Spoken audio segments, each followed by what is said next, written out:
I will start from the macroeconomics, that is dual decision hypothesis. In this hypothesis, first we discuss that the meaning of Walrasian law, and then we'll proceed further that what Clower wants to say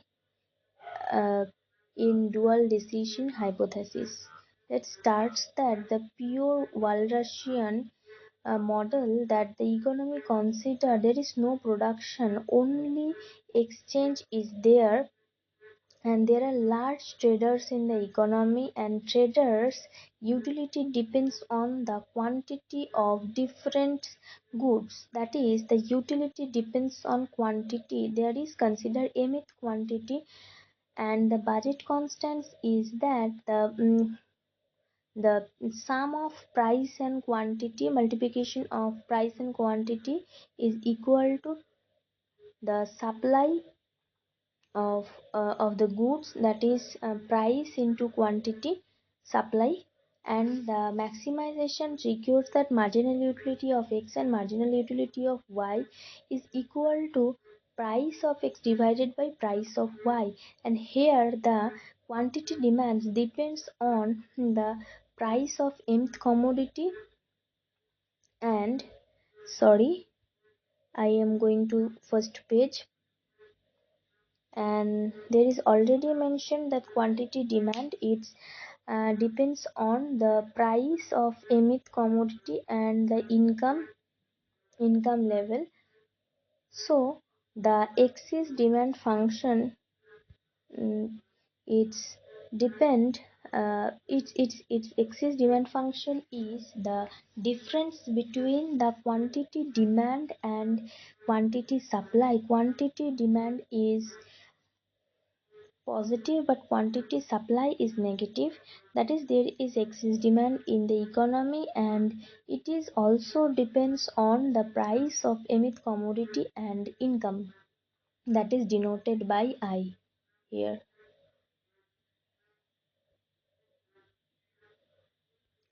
And now that say that why not Walrasian law exist, because there are m good and m such demand equation is there, and a particular good may be positive for some the market and the demands is negative for some other market, and positive and negative demand cut down and there is excess demand is zero. But in reality that the Hickshian Iselem model dealing that the Walrasian state, if there is goods market are equilibrium along with money market, then excess demand must be zero and the bond market also be in equilibrium. But the post Keynesian economics Clower point out that there is inconsistency in the Walrasian law. So there exists unemployment in the economy. In the Keynesian system, three sector, bond sector, goods sector and money sector is in equilibrium. There is excess supply of the labor that we will consider later, and but there exists excess supply in the labor, thus there exists negative excess demand summing all the markets. But as per Walras law, sum of excess demands of all the market it's zero, that implies there is positive excess demand in the goods market, then the money wage will fall and there is excess labor supply, and thus the drop off there is excess labor supply, that is why the real wage rate falls, and the production firm wants to expand their production but household reduce their labor supply because of the wage rate, real wage rate is low, that is why the Walras law does not hold.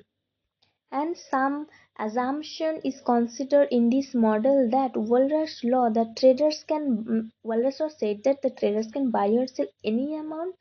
but the situation each which arise traders will not buy and sell any amount as they want. And the second assumption is that there is excess supply of labor, then household can sell as much labor mm,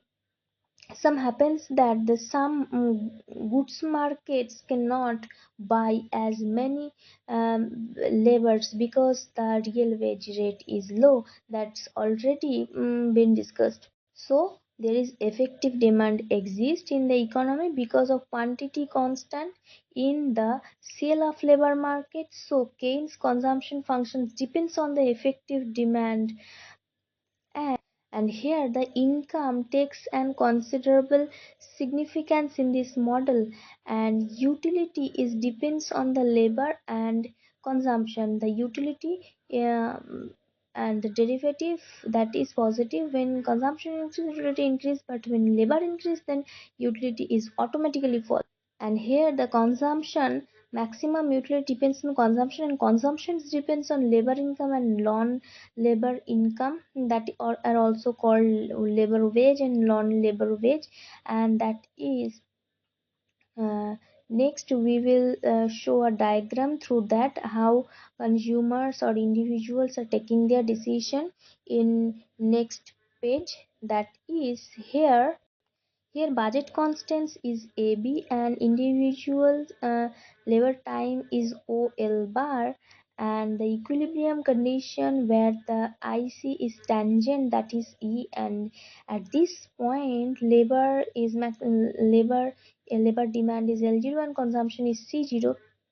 but available labor is that L bar, but the effective labor is L0 and consumption is C0.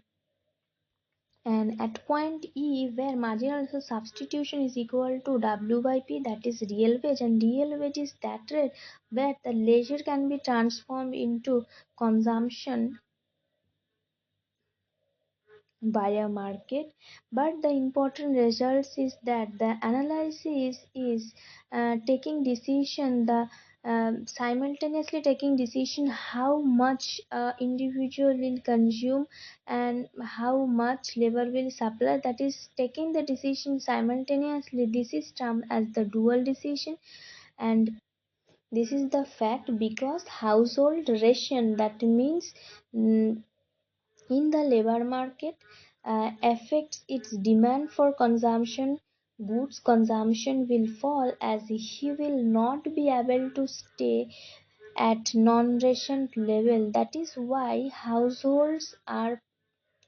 provided a ration that much amount that the household can that much amount of labor that household can sell, and then and that affects the market demand for the consumption, and farm cannot produce